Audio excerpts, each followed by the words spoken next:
The first time I met John was in September of 1981. My wife and I had just moved to Denver, and I was seeking opportunities. So John hired me to my very first job in Colorado, in Denver, in 1981, and it was a start of a terrific relationship. I met John in 1973. He was a new, young, aspiring broker with Cold War Bank, what was then called Coldwell Banker. Real insight to how John OMeara thought. When I moved back to Denver in 1995, he was one of the first people that I called, and I reached out to John because at the time in the 80s when I was at the Denver Tech Center, we competed for the few meager opportunities, and John consistently beat me. So I thought, why not try to find a way to work with him?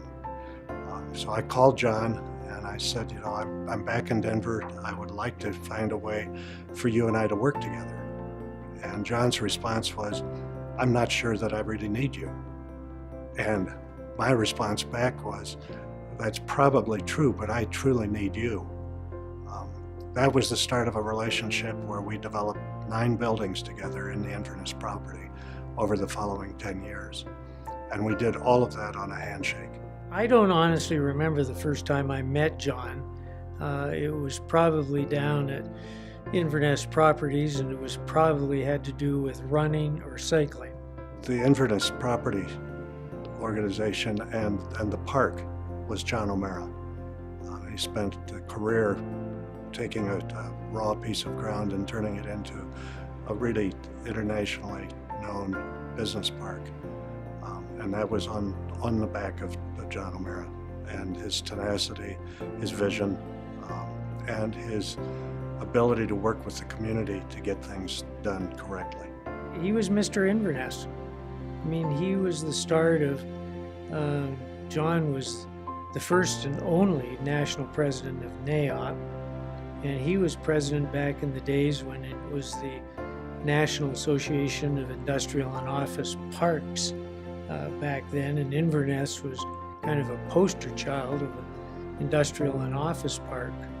As I said at his memorial service, I said on that day, it was the day that Gordie Howe also passed away. I said I lost 2 of my icons that day. One was Mr. Hockey and the other was Mr. Inverness, and that's what John was Mr. Inverness. John was all about integrity, first and foremost. He was always a person of his word. And so you understood that from day one, that that's the way you conducted business. But over time, we became friends, and we continued that friendship through his life. And it was a relationship that I will cherish. Without John, I wouldn't be sitting here today. I'm very clear about that.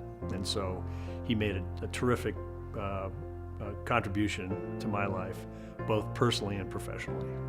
He was one of the pioneers, here. And not only was he instrumental in getting the chapter up and running, he was very instrumental in getting the Colorado Chapter's name acknowledged on the national stage. And a lot of people don't know it, because he was not a flashy guy that wanted the limelight.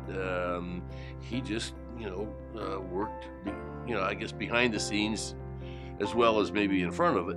But he just worked to improve the things.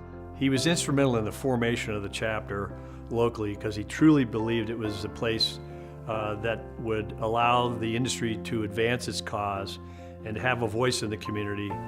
And John understood that. He understood that type of organization was going to be required for the industry to continue to succeed and to grow. John assumed everybody else could keep up with him. We never stop enjoying telling the story of a race, an annual one called the Elephant Rock. And the Elephant Rock had a series of stages. You could do a 25-mile stage or a 50-mile stage or a 100-mile stage. And we got to the turnoff where you had to make the decision of whether to do the 50 or the 100-miler. And I turned to my cycling partner and said, nah, I don't like the looks of the weather. It was kind of cloudy and not really a pretty day. And I said, I'm just going to do the 50-miler. I'm going to spin off here. And John turned to Bob Moody and said, There'll never be a better day. I mean, that's an exact quote. And Bob, okay, John, they spun off, went down into the Black Forest and wrapped around, and they got about 3/4 of the way through the race when the skies opened up and a hailstorm of immense proportion. You can't bicycle ride hailstorm, I'm sorry. It hurts, it's dangerous, and it's cold. And they continually found themselves hiding from the storm in some coverage. I think they actually hid in a truck. And then the storm would slow down just enough that they would think it was going to end, and they would jump out to try and get on the road again, and then the skies would open up and they would have to turn back and so. So it's one of our favorite stories about John. And so our phrase for that one, we only have to say, you'll never find a better day. And we all know what we're talking about because that defined John's attitude about everything. He was a truly remarkable guy, and he's greatly missed.